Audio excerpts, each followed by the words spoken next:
Okay, so welcome everybody. We are now in session 4 for this academic year, I guess you'd say, of our Food and Mood series. It started back in the fall, and then we've had a session last month with Amber, and she's going to share with us a little bit more about the stress cycle today. We'll be meeting next month, and we'll go into inflammation, and then I think we have 2 more sessions to wrap up this the remainder of this year. So all of you probably know Amber Reed well by now, but she always gives a little brief introduction. So I'm going to go ahead and turn everything over to you, Amber, and let you begin sharing the information you have for us today around stress. Something we could all use a little bit. We could always talk rounds and rounds about. So thanks for being here, Amber. Thank you. Thank you. We will go ahead. Yeah, let's get started. Let me share my screen. Make sure that I get this. Actually, hold on one second.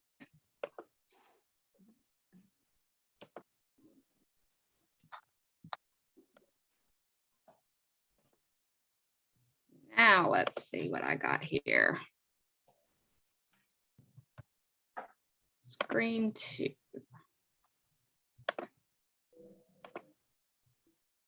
Okay.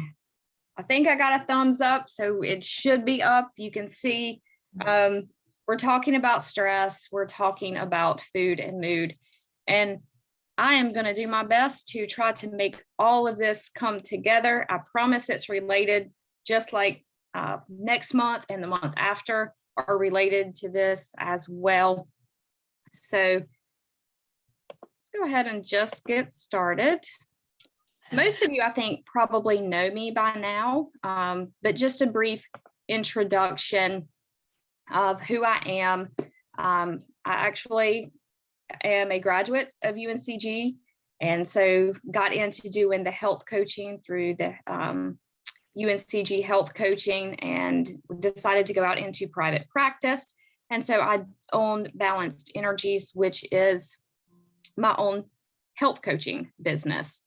I am a national board certified health and wellness coach, a certified nutrition and wellness educator, and am finishing up my heart math training. I've been a practitioner for a year or so now, but actually finishing up training here in the next month. So that's real exciting. So we've discussed several times why nutrition is important. But I thought it was worth highlighting again.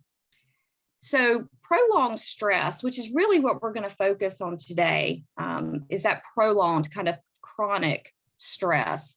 It can actually damage the body, and it's been linked to many, many chronic illnesses.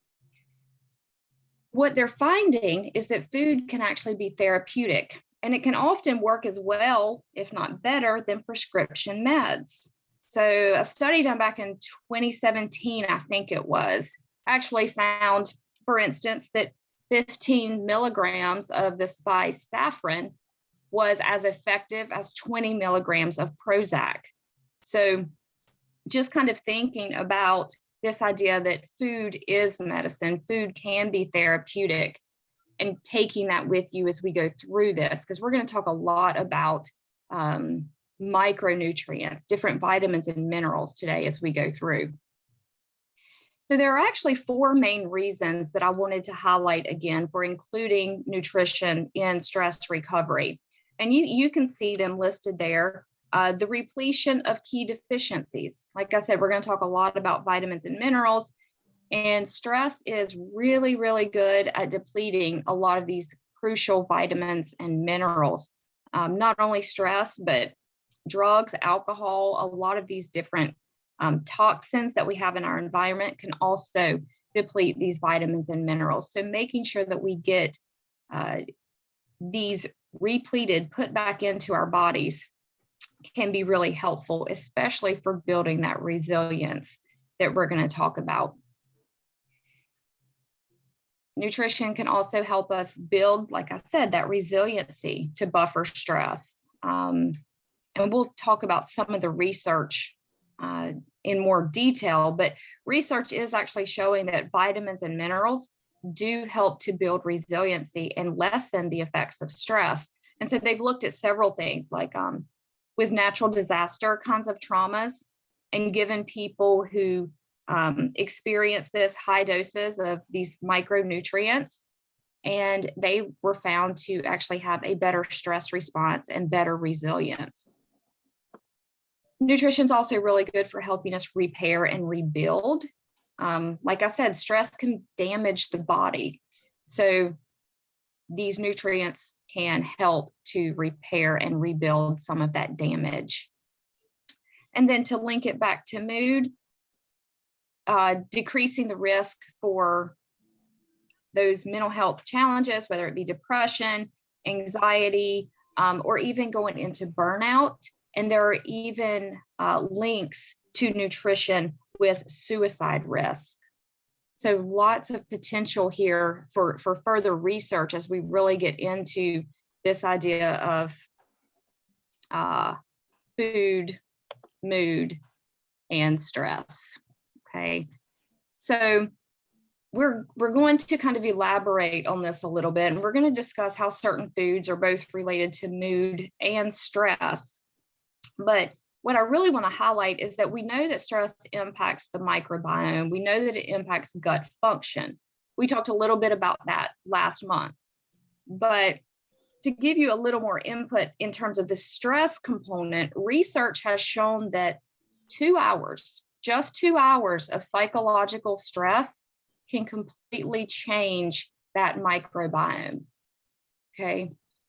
So if you remember, in addition, last month we talked about this microbiome and how important it was to keep that gut barrier in top shape, and that it was actually in the gut where a lot of our neurotransmitters are made.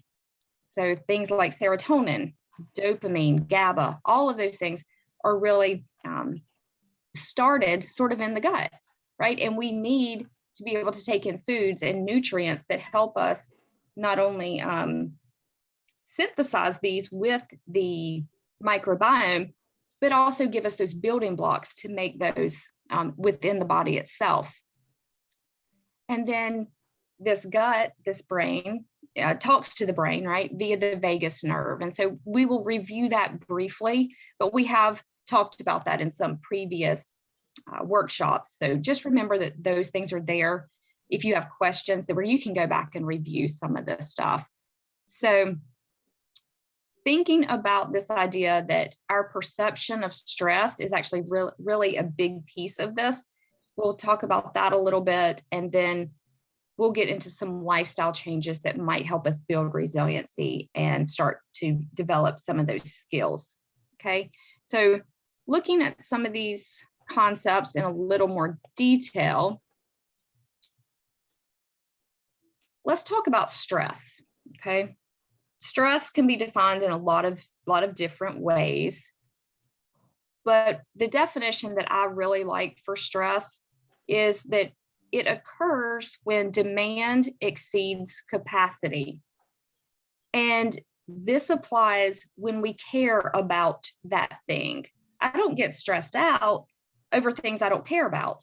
My guess is you probably don't either. If you don't care about it, there's nothing to really stress over.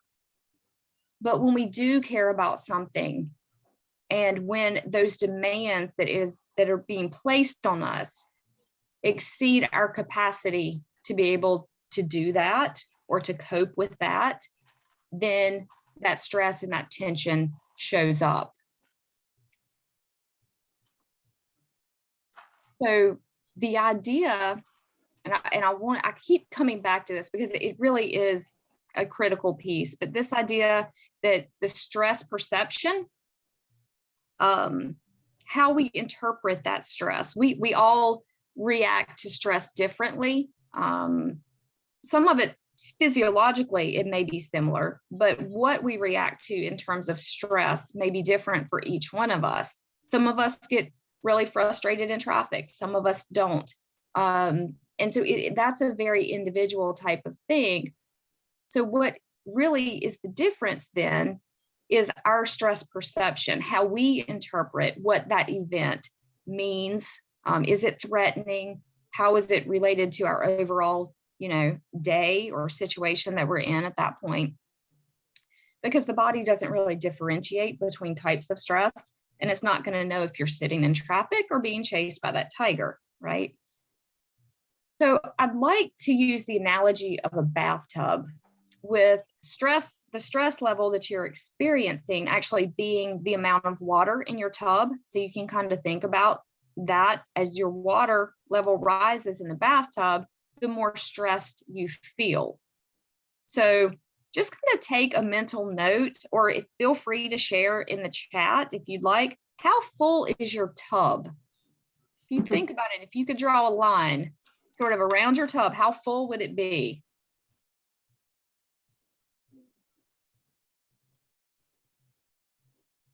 Everybody got kind of a preliminary idea of where you fill that tub up to? Okay. Now, some of you may be feeling that your tub is overflowing and you already have water out into the floor, and that's okay. All right. Don't worry about that, because we're going to talk about a couple of different ways that we can address this. And just to kind of give you an idea, one way we can address this is to stop the water that's coming in, right? If I turn the faucet off and stop the water, then my water level doesn't rise, my stress doesn't go up. I can also unclog my drain and drain my bathtub, right? Okay. This is where some of those coping skills may come in. Or what can I do? I can call the construction crew and say, hey, I need a bigger bathtub. Will you come enlarge this thing? And that's really where the idea of resiliency comes in, is growing that bathtub. Okay, that's your resiliency. And so if we put this in terms of food, right? Eating healthy and reducing stress stops that water from coming in. If we cut out inflammatory foods, like maybe those high fat, high sugar processed kinds of foods, then we are opening our drain and we're allowing some of that water to flow out. Or if we increase the nutrient content of our food, if we optimize our digestion, then we actually start to increase the size of our tub and we build that resiliency. And one of my favorite definitions of resilience isn't just that, resilience is the ability to bounce back. That's pretty standard, but it adds in that extra piece that it's really growing from that stress when you bounce back. So again, growing the size of your bathtub, building that resiliency. So hopefully you'll be able to learn a little bit as we go through here today, so that we can start to grow our bathtubs and change our stress perception a little bit. So I've mentioned the stress perception several times now. And in terms of, we've all heard of the stress response, right? It's what our body goes into, but it's really kind of a misnomer. Because when I think of a response, I think that it's intentional, articulated in some way. Reaction, on the other hand, is actually more automatic. It occurs without thinking. So a lot of times what's happening in our body is really a stress reaction.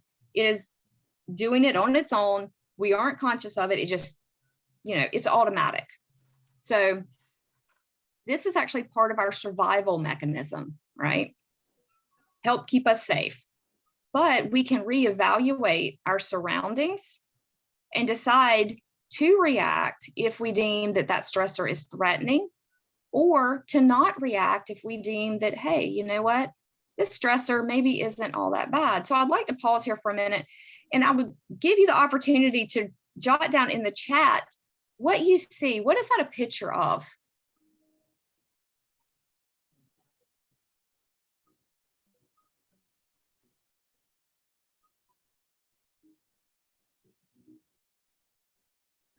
Everybody see the picture? I can't describe the picture, otherwise I tell you what it is. But what do you see?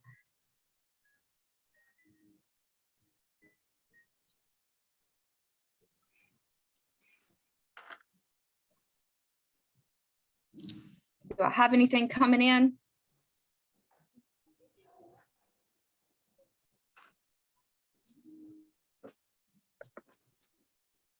Okay, so I see a dog in the snow. several people having dogs in the snow. First response was a man running through the snow. Okay. So I take it I have a lot of dog lovers in here. So the idea really is that this is based on your perception. Do you see the dog running towards you in the snow, or do you see the man with a backpack running away from you? Because how you interpret that will dictate what stress response occurs. Is it threatening? Is it not? Right? It's a dog. So a response then occurs when we have choice, where we decide how to respond. And as we talk about this, you're going to see that the difference between a stress response and a stress reaction then really is that stress perception. And that what allows us to adjust that stress perception is that pause that we take, okay? Because that pause creates just that split second where it's not automatic, but where we can interrupt that reaction and actually create that response, okay? So as we reevaluate the surroundings and decide whether there's a stress or not, then, different mechanisms of our stress systems get activated. And so the problem is that really in today's society, it's all too easy to become overly aroused by stress and to remain in that state, right? We're chronically there, and we're unable to really regain our composure. And when we aren't able to regain this composure, to come back down to that relaxed state, then many of our body's baselines, those homeostatic points where we all strive to be kind of in balance, in equilibrium, a lot of those can be altered. And then as those become altered, damage begins to build up. And this is actually what's referred to when they start talking about your allostatic load, okay, that is related to stress. How much of all of these things do you have that's building up? Because eventually, if there's too much, you go into that overload, right? Okay. So as it turns out, nutrition can play a role in increasing resiliency and making us less stress reactive. And this has been shown in several studies. So in fact, there was a meta-analysis published by, I want to say it was Long, published by Long and his other researchers, that concluded that micronutrient supplementation actually has a beneficial effect on perceived stress. It also has an effect on mild psychiatric symptoms and just everyday aspects of mood. And this was done in healthy individuals. So as we just learned, taking that moment to pause can allow us to change our stress perception, all right? And nutrition can play a role in this as well.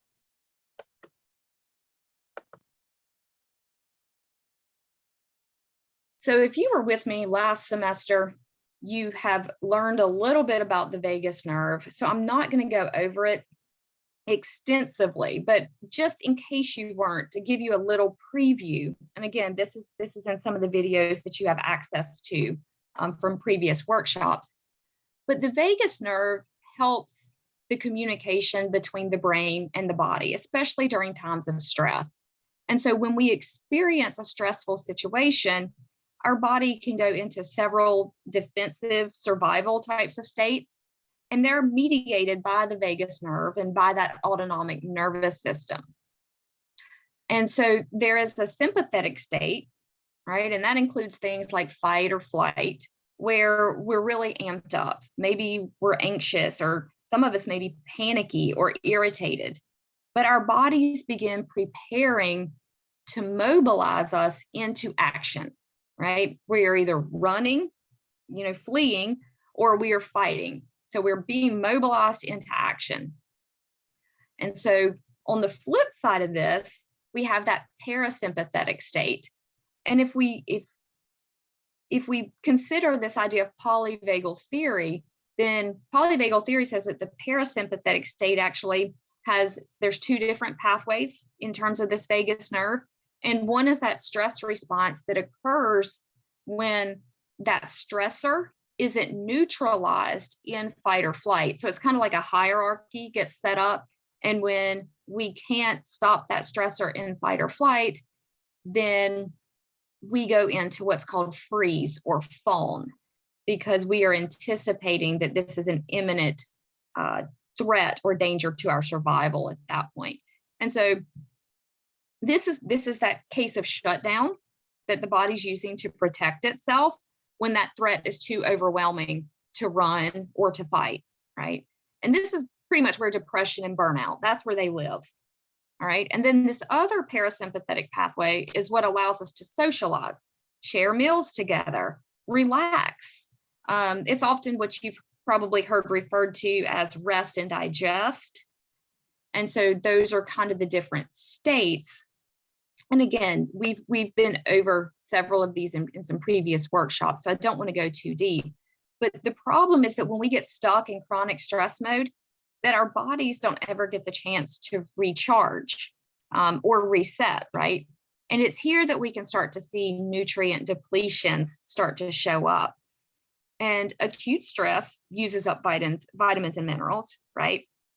But if stress goes away, then those nutrient levels will level back out pretty quickly, right? If we're eating a pretty good quality diet, they'll level out pretty quickly. But when that stressor becomes chronic, which is, characteristic of many people's lives in today's times, when those stressors are chronic, then the use of these nutrients continues because stress uses up a lot of those. And our body is never given the chance to really build it back up. And so not only can this affect those micronutrients, right, those vitamins, those minerals, but it can also impact the macronutrients because it starts to impair it starts to impair digestion in some way. And so, digestion, absorption, that is really where we start to see when we can't break down and absorb these nutrients, it doesn't matter how many nutrients we're taking in if that digestion is impaired. So again, just keeping this idea of how this is all connected. Hopefully it's starting to make sense a little bit. So here are some of the effects of stress that you might see within your body. Now do keep in mind that not all stress is bad. Stress is actually meant to be protective and motivating. A lot of times when we're getting things done, we're actually in a slightly stressed state, but our perception of it is a little bit different. So not all stress is bad. Not all stress is negative.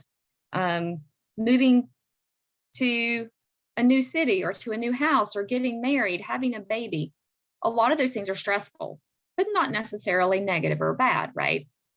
So the goal is really to be able to adapt and bring our nervous system back into balance, even if we do feel a little bit of stress.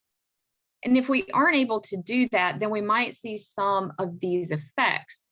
So just hopefully you can see this chart a little bit. I thought it was a pretty good representation, but things like stomach problems, what does that look like? We are talking about nutrients and the gut and food and mood. So, but other things too, such as anger, anxiety, headaches, even teeth grinding, right? Now, if we stick to the ones that are more related to the gut, specific things you might see nutrient malabsorption.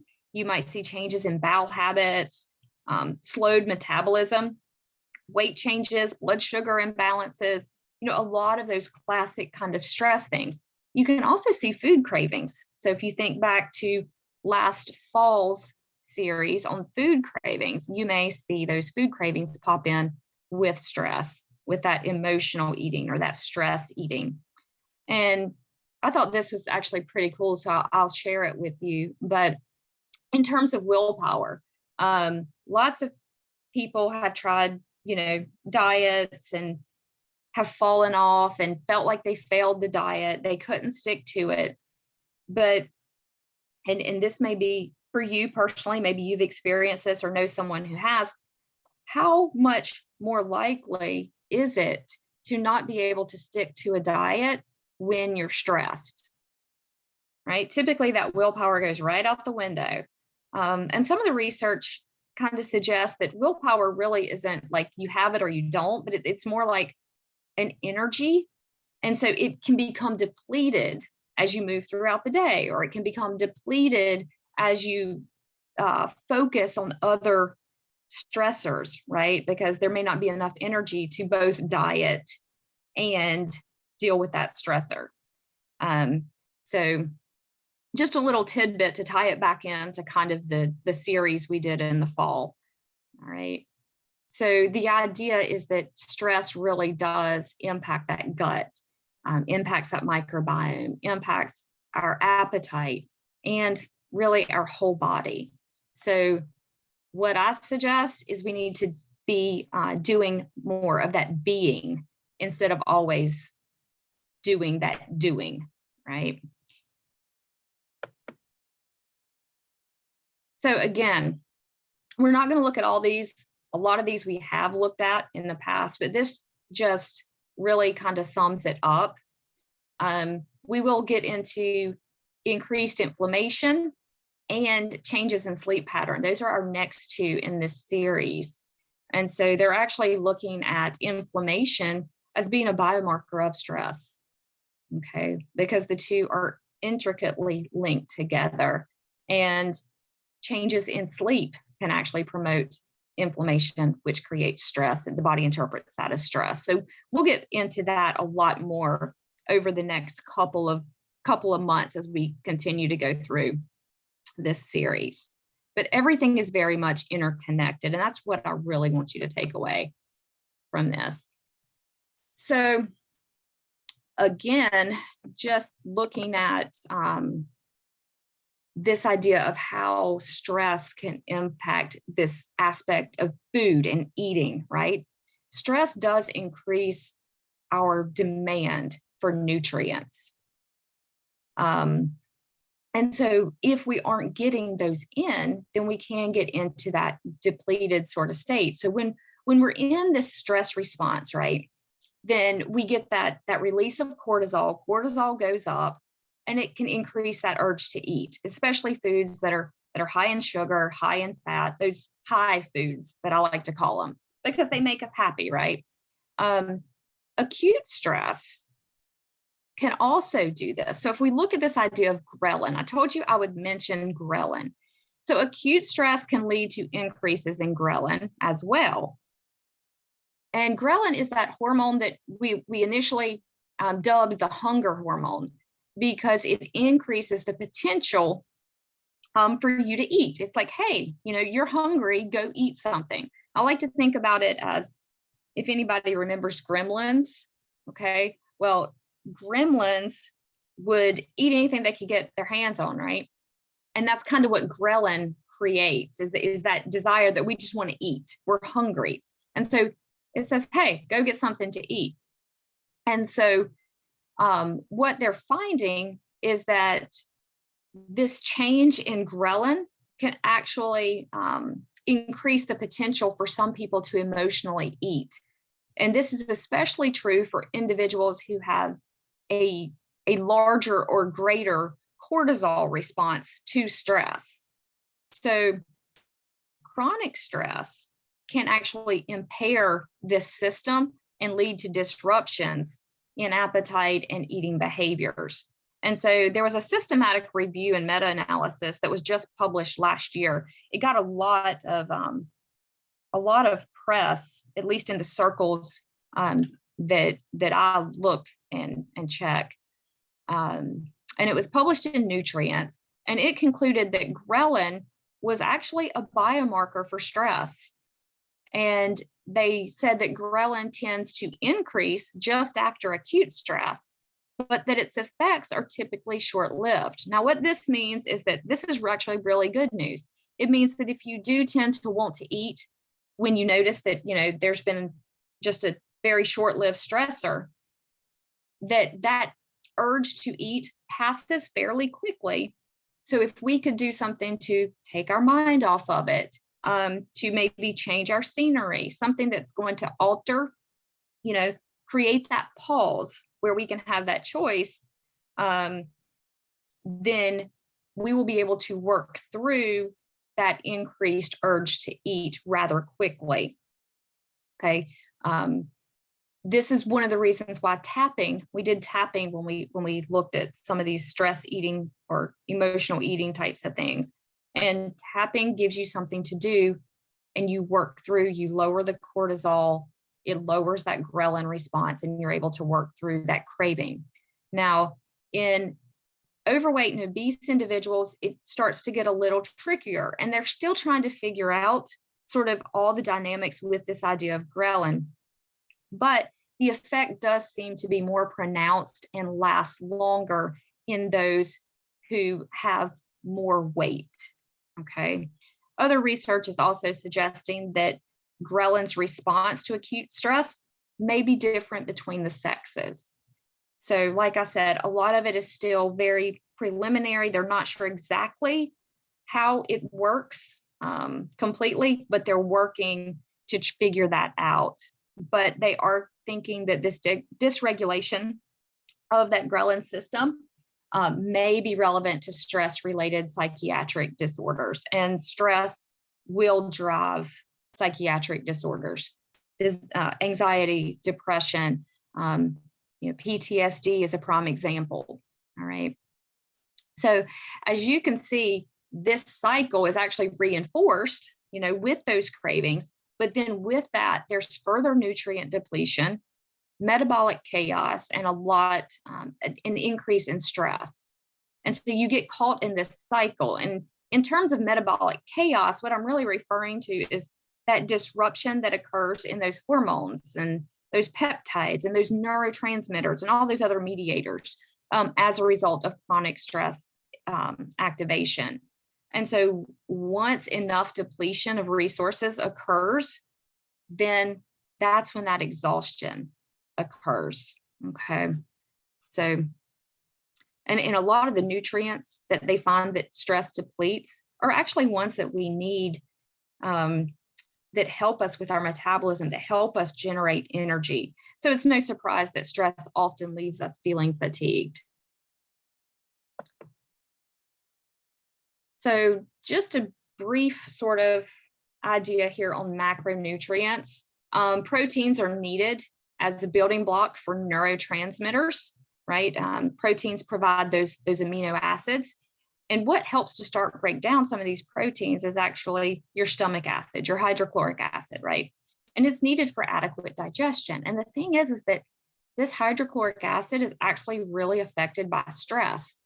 And so you get caught in this cycle where initially hydrochloric acid may increase with an acute stressor, but as you get in that prolonged sort of state, you're going to see that hydrochloric acid be suppressed.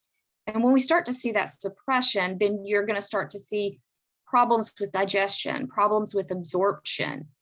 And as that carries through, if I'm not absorbing and digesting my food properly, I'm not getting those nutrients that I need. So for instance, zinc is one of those that may not be absorbed properly, right? It's also depleted under stress, but your stomach acid is also zinc dependent. So, you can kind of see how stress impacts the stomach acid, which impacts your absorption of zinc, which then impacts the level of your hydrochloric acid. So you can really get into that cycle of disrupting your digestion fairly quickly with that chronic stress. Okay. So it impacts our protein digestion, our, fat digestion, our carbohydrate metabolism, because, a lot of this starts to set the stage for having those digestive enzymes, and a lot of those other things come in. And age and medications can really decrease that stomach acid production. I mean, one prime example that is very common are the over-the-counter acid reducers, the proton pump inhibitors, those sorts of things. And we do know that those in and of themselves can cause vitamin and mineral deficiencies as well. So lots of stuff we could talk about there. But I want to make sure that we get through this stuff. So I mentioned neurotransmitters.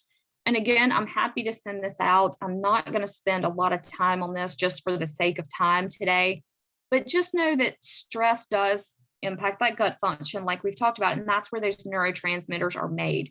And so it's going to impact your serotonin, your dopamine, those endorphins, GABA, right?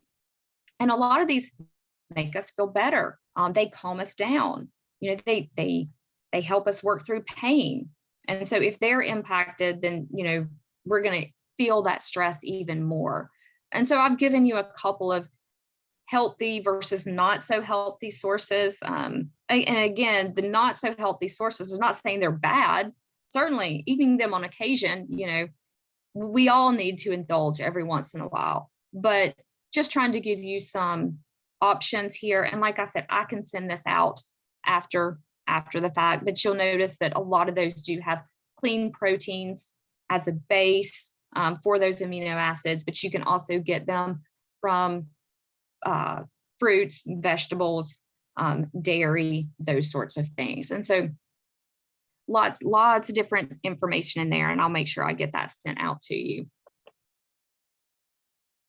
So what about these micronutrients? I've mentioned several of these.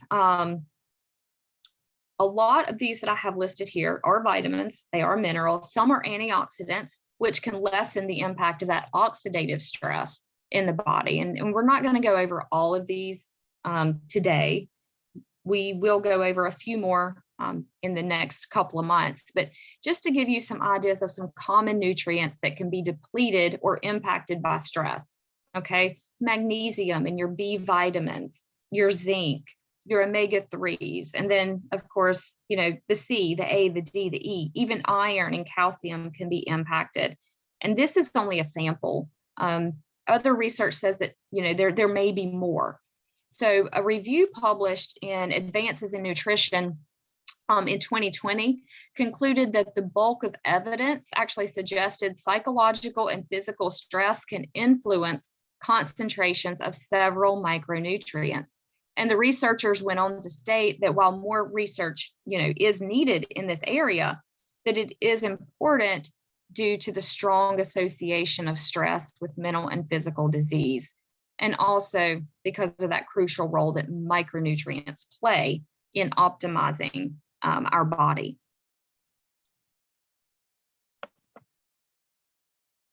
So I wanted to bring this to your attention, and this is the antidepressant food score. And this was an attempt by researchers to quantify the amount of some of those nutrients that we just looked at in terms of what foods had more of them. Because a lot of the foods that, a lot of the micronutrients and things that we just looked at are not only impacted by stress, but we see them low in things like depression. Okay, so the antidepressant food score was created to identify those foods that might help play a role in preventing or the recovery of depressive types of disorders. And so they actually considered 12 nutrients in the study. They looked at the omega-3s, the iron, magnesium. You can see potassium and selenium are in on this one, vitamins A and C, those B vitamins, and zinc. Okay. And so what they found was that there were several foods that they could say had more of those nutrients in them than others. And plant foods actually did the best. You can see to the right, there's that mean score. And so you can see that the plant foods, the vegetables really did the best, but that was followed by organ meats. And we don't eat a lot of organ meats typically today, but it was very much a thing of past generations, and they got a lot of good nutrients from them. So I've divided these into animal foods and plant foods. That way you can kind of see based on your dietary preference where you might be able to get some of the best sources if you're working specifically with depression types of symptoms. But leafy greens we see over and over, constantly coming up as being really good for us. Those cruciferous vegetables. But then, if you look in, even if you take out the organ meats, a lot of that is seafood, or, bivalve types of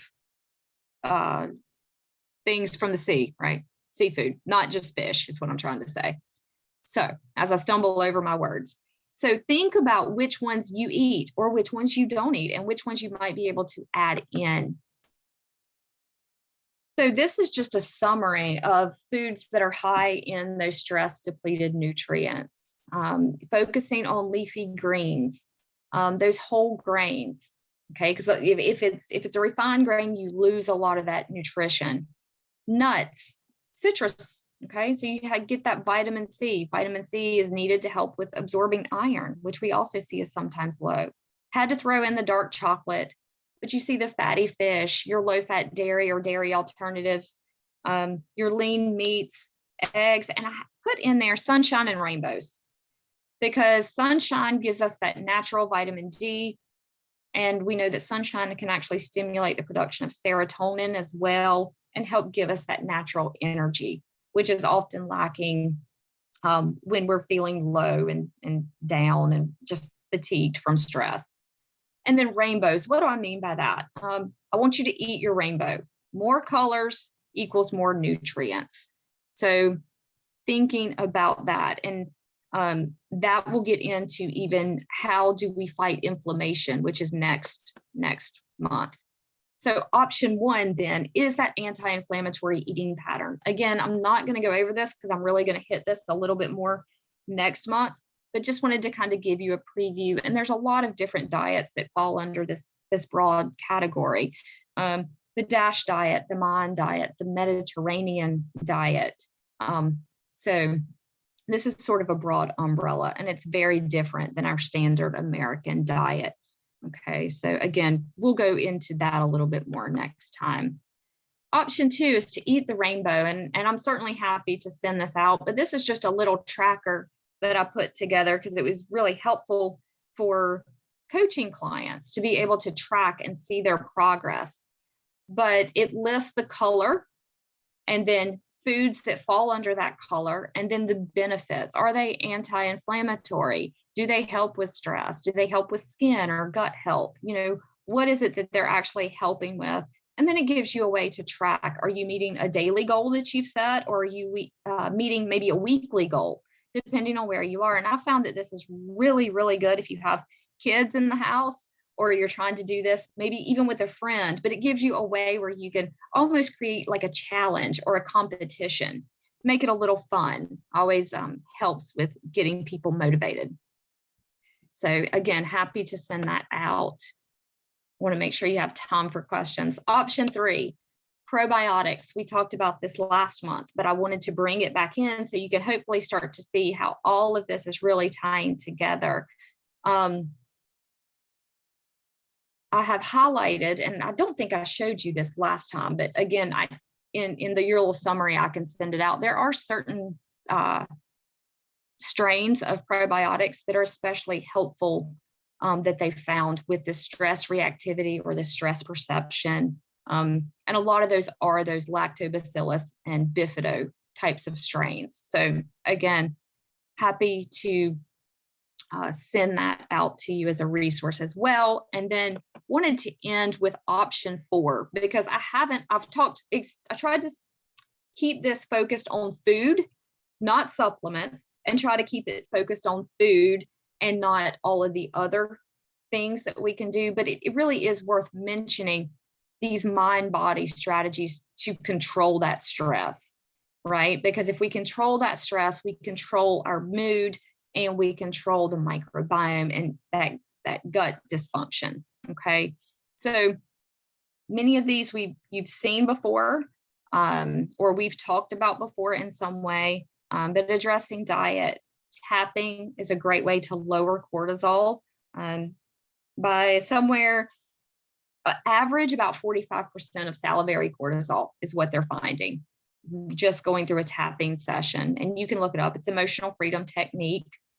You can sing, hum, or chant, which actually helps to activate sort of that vagus nerve, so that parasympathetic system gets working to calm and relax us.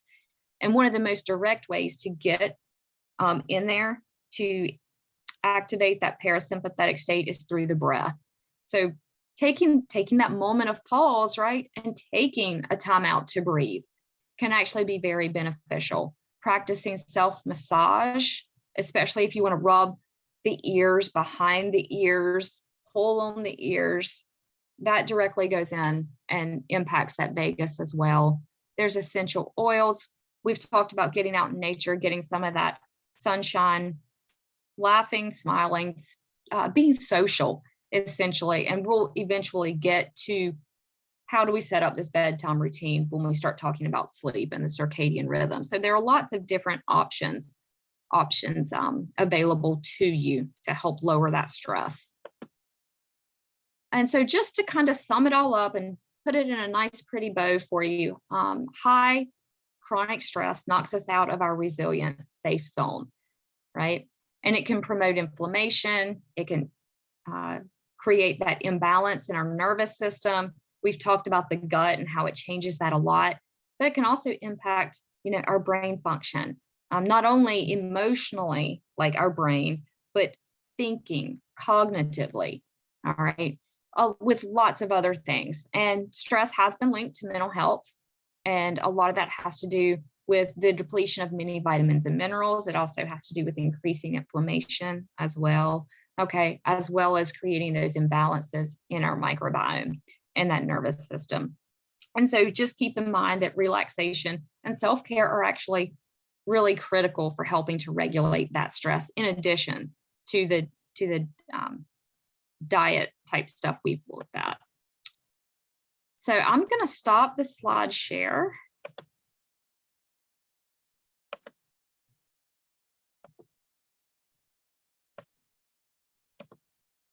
That's the button I'm looking for. Okay. So get that pulled down, give you a chance, and just see if you have any questions. Like I said, can definitely send out some of those charts, diagrams, and things of that nature with a summary to you. And then you still have the resources from previous workshops as well. So I will open it up to you for the last few minutes. I forget that I set my clock. I'm always late. So I set my clock ahead.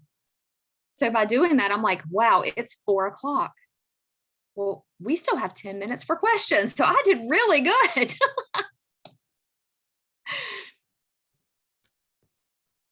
Amber, I have a question. Yes, ma'am. So when I think about like reducing my sugar, and sugar's in everything. So, when I'm on and eating well, one of the big things that I try and look at is sugar content, whether it's on the label or just in general.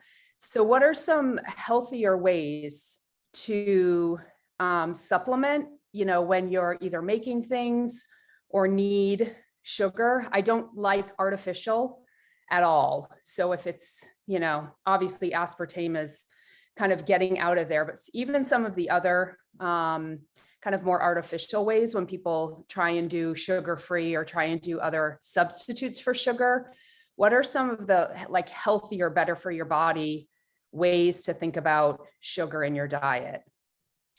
Yeah, that's actually a very common question. Lots of people want to know that answer. And I think I sent out, Steph, maybe you can help me remember if I sent it out or not, but I have. If I didn't, I'm more than happy to do it, but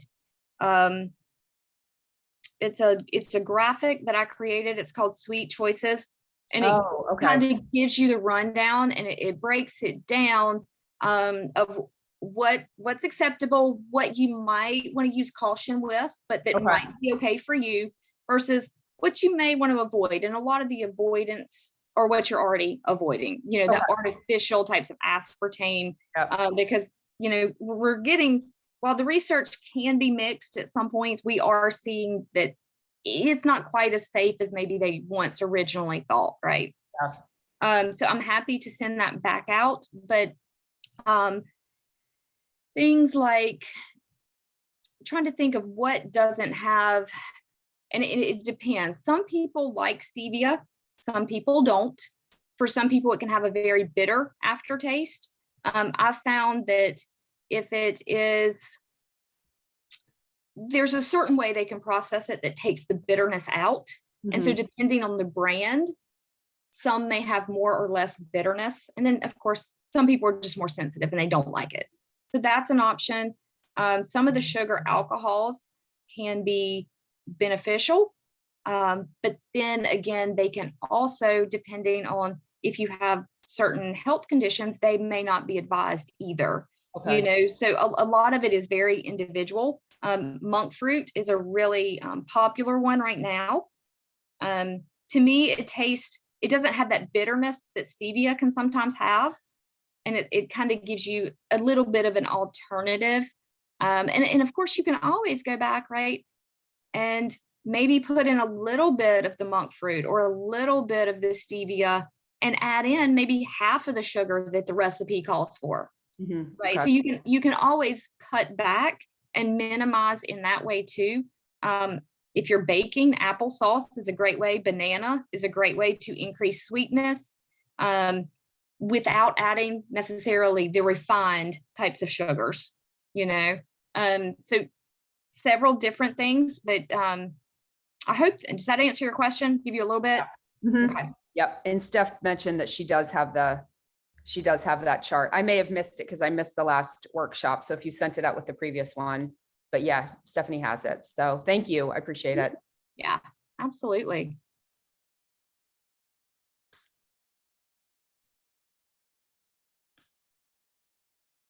Anyone else?